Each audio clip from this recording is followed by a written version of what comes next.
What is it about people that prompts them to hide their negative sides and disguise their vulnerability? These kinds of people who present themselves to the world as if they're always happy, always okay, never afraid. The answer for most people like this runs deeper than this surface level behavior and is usually directly related to the quality of perfectionism.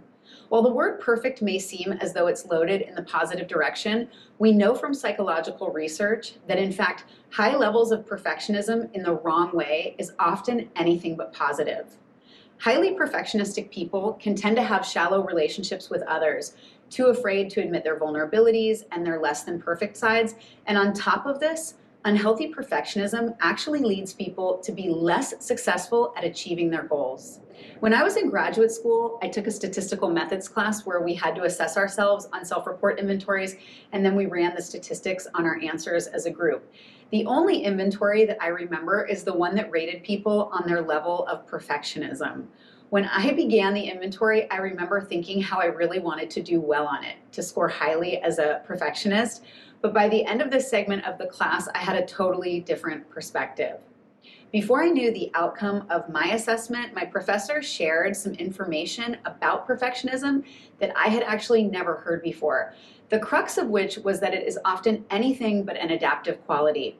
It turned out that I did rate pretty highly on perfectionism, and since that day, I've worked hard at adjusting that quality in myself in ways that have made my ability to succeed and my feelings about myself rise significantly. And likewise, this has reoriented me towards others in a way that makes my relationships more authentic and whole.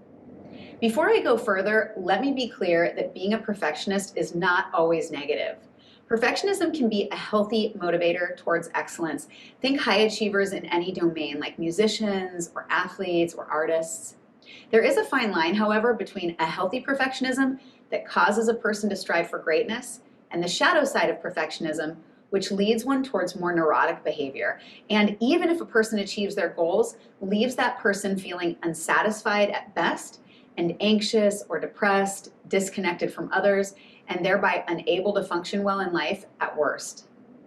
As it turns out, too much perfectionism in the wrong way often ends in someone spending more time thinking about what they should be doing, how they should be doing it, or what others will think of it once it's done than actually doing anything. Does this sound familiar? So what is the problem with wanting to be perfect? Why would it lead to such negative outcomes? It is true that it seems as if perfectionism should not have so many drawbacks, in that the foundation of perfectionism is the desire to do well. The challenge comes not from this underlying desire, but from the interpretations a person has of both what it means to do well and who it is that applies the value of well in the first place. There are two types of unhealthy perfectionistic attitudes. One is where a person spends all of their time focusing on how other people will perceive them. In this type of a person, so much of their focused energy is projected outward that they have nothing left to put towards what it is they wanted to achieve in the first place. This type of perfectionism is one that can keep others at a distance, and it often causes a person to withhold their struggles or faults for fear of being perceived negatively. This sort of person may be highly preoccupied with appearances, but never get much farther than that. The second type of unhealthy perfectionism is when a person feels as though what they do has to be the very best version of what it is they are doing that has ever been done. This is the kind of perfectionism that I personally struggled with.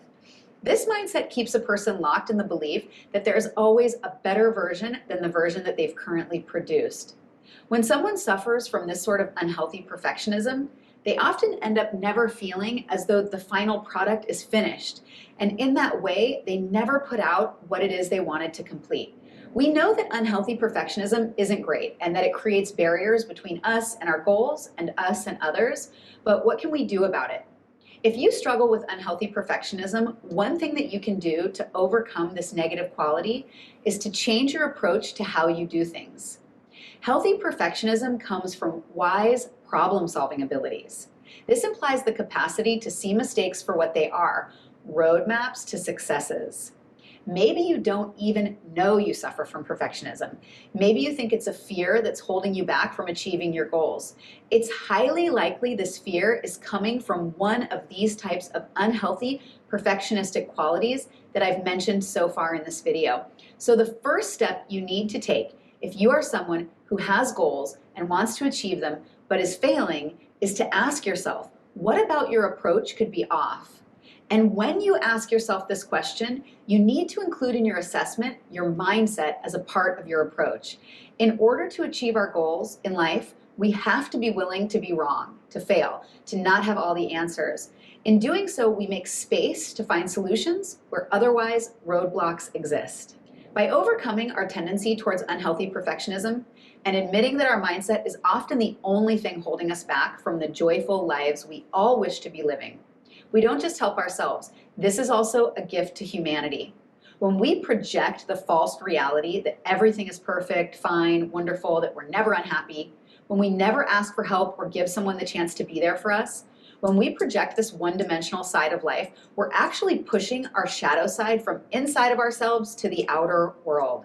This is a way of creating imbalance and disharmony in others, and it causes them to question their own less than perfect life experience. In the end, the best thing that we can do if we want to be perfect is to be flawed and to see that perfection is a myth in the first place. And even if there were such a thing, it would always be seated right next to failure.